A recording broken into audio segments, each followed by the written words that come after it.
నెల్లూరు జిల్లాలో Zika virus కలకలం రేపింది. మరిపాడు మండలం వెంకటాపురంలో 6 ఏళ్ల బాలుడికి అనారోగ్య సమస్యలు రావడంతో నెల్లూరులోని ఓ ప్రైవేట్ ఆసుపత్రికి తరలించారు. బాలుడి అనారోగ్య లక్షణాలను బట్టి వైద్యులు రక్త నమూనాలను పూణేలోని ల్యాబ్కు పంపారు. వైద్యుల సలహాతో బాలుడిని చెన్నై ఆసుపత్రికి తరలించారు. అయితే జికా వైరస్ అనే వదంతులు రావడంతో వైద్య ఆరోగ్య శాఖ ముందస్తు జాగ్రత్తలు చేపట్టింది. వెంకటాపురంలో వైద్య శిబిరాన్ని ఏర్పాటు చేశారు వైద్య ఆరోగ్య శాఖ నిపుణులు.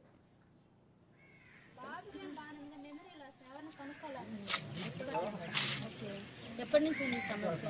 ఫస్ట్ 9 నెలల బాలప్పుడు పుట్టినప్పుడు కూడా ఇదే సేమ్ జ్వరం. రైట్. నెల్లూరు జిల్లాలో జికా వైరస్ కలకలం రేపింది. మరిపాడు మండలం వెంకటాపురంలో 6 ఏళ్ల బాలుడికి అనారోగ్య సమస్యలు రావడంతో నెల్లూరులోని ఓ ప్రైవేట్ ఆసుపత్రికి తరలించారు. బాలుడి అనారోగ్య లక్షణాలను బట్టి వైద్యులు రక్త నమూనాలను పూణేలోని ల్యాబ్కు పంపారు. దీనికి సంబంధించి మరిన్ని డీటెయిల్స్ మా ప్రతినిధి చరిత్ అందిస్తారు. చరిత్. థ్యాంక్ యూ అమూల్య. ఏదైతే నెల్లూరు జిల్లా మర్రిపాడు మండలం వెంకటాపురంలో అయితే మాత్రం జికా వైరస్ కలకలం రేపింది. 6 ఏళ్ల బాలుడికి ఆరోగ్యపరమైన సమస్యలు, జ్వరము, వంటికి జిలా, అలాగే విరోచనాలు, వాంతులు రావడంతో వాళ్ళు ప్రైవేట్ ఆసుపత్రికి తరలించారు. ఈ ప్రైవేట్ హాస్పిటల్లో ఈ యొక్క లక్షణాలను గుర్తించినటువంటి వాళ్ళు చెన్నైకి పంపించడంతో చెన్నైలో ఈ పరిస్థితులు ఏవైతే ఉన్నాయో ఈ బాలుడికి సంబంధించిన రక్త నమూనాలను పూణే ల్యాబ్ కి అయితే పంపించారు. కానీ ఆ జికా వైరస్ కాదా అనేది పూణే నుంచి ఏదైతే అక్కడ రిపోర్ట్స్ వచ్చిన తర్వాత మాత్రమే నిర్ధారణ చేయాల్సిన పరిస్థితి ఉంటుంది. కానీ ఈ లోపల అప్రమత్తమైనటువంటి జిల్లా వైద్య ఆరోగ్య శాఖ అక్కడ పరిసర ప్రాంతానికి ఏదైతే ఆ గ్రామానికి అయితే పంపించింది, బృందాలు పంపించింది, జిల్లా వైద్య బృందాలు పంపించింది. గ్రామంలో ఉన్నటువంటి అపరిశుభ్ర పరిస్థితులను మొత్తం కూడా చూడడంతో పాటు అక్కడ గ్రామంలో అంతా ఫ్లాగింగ్ చేయడము, స్టోరైజేషన్ చేయడము, ఇవన్నీ కూడా గ్రామంలో గింటింగ్ చేయడము ఇవన్నీ చేశారు. అలాగే వైద్య బృందాన్ని కూడా ఏర్పాటు చేశారు. ఇంకెవరైనా ఈ వ్యాధితో బాధపడుతున్నారా, ఇలాంటి లక్షణాలు ఇంకెవరికైనా ఉన్నాయంటే కూడా అంత డోర్ టు డోర్ తిరిగి అందరినీ కూడా అడగడం జరిగింది. ఈ లక్షణాలు ఉన్న వారికి ప్రత్యేకమైనటువంటి వైద్యం కూడా చేపించే విధంగా కూడా అక్కడ ఏర్పాటు చేయడం జరిగింది. ఈ వైద్య బృందము ఏర్పాటు చేయడం జరిగింది. ఈ వైద్య శిబిరంలో రక్త నమూనాలు సేకరించడంతో పాటు వారికి మందులు కూడా పంపిణీ చేశారు.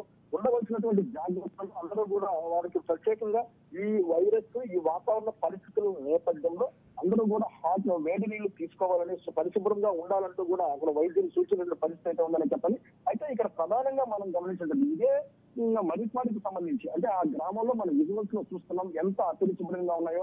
డ్రైనేజ్ వాటర్, ఇళ్లలో డ్రైనేజ్ వాటర్ రోడ్డుపైకి ఎలా వస్తున్నాయి, దీంట్లో నియంత్రించవలసినటువంటి అధికారులు, ఈ దోమలు వీటి వల్ల ఏదైతే పెద్ద ఎత్తున రోగాలు ప్రబలుతున్నాయో వీటిని కంట్రోల్ చేయాల్సినటువంటి అధికారులు అయితే మాత్రం పూర్తిగా విఫలమవుతున్నారని చెప్పాలి. ఇక్కడ ఏదైతే పంచాయతీరాజ్ శాఖకు సంబంధించినటువంటి ఉంటారో, ఇక్కడ విఆర్ఓ ఉంటారు, అలాగే పంచాయతీ సెక్రటరీ ఉంటారు. అక్కడ పరిశుభ్రమైనటువంటి వాతావరణాన్ని ఏర్పాటు చేయాలి. ఈ ఏర్పాటు చేయడం అయితే మాత్రం ఖచ్చితంగా అధికార యంత్రాంగం పూర్తిగా విఫలమవుతుందనేటువంటి ఎలాంటి సందేహం లేనటువంటి పరిస్థితి. గతంలో మనం ఇదే రాజ్ న్యూస్ లో ఇదే మండలానికి సంబంధించి కైరలేని పని అనే గ్రామానికి సంబంధించి విద్యార్థులు పాఠశాలకు వెళ్లేందుకు అత్యంత దుర్భరమైనటువంటి మార్గాలు ఉన్నటువంటి పరిస్థితులు కూడా మనం అభివృద్ధి క్రితం రాజ్ న్యూస్ లో వార్తలు ప్రచురించిన పరిస్థితి అయితే ఉంది. ఇలాంటి అపరిశుభ్రత పరిస్థితుల వల్లనే ప్రజలు అనారోగ్యానికి పడుతున్నాయన్నారు.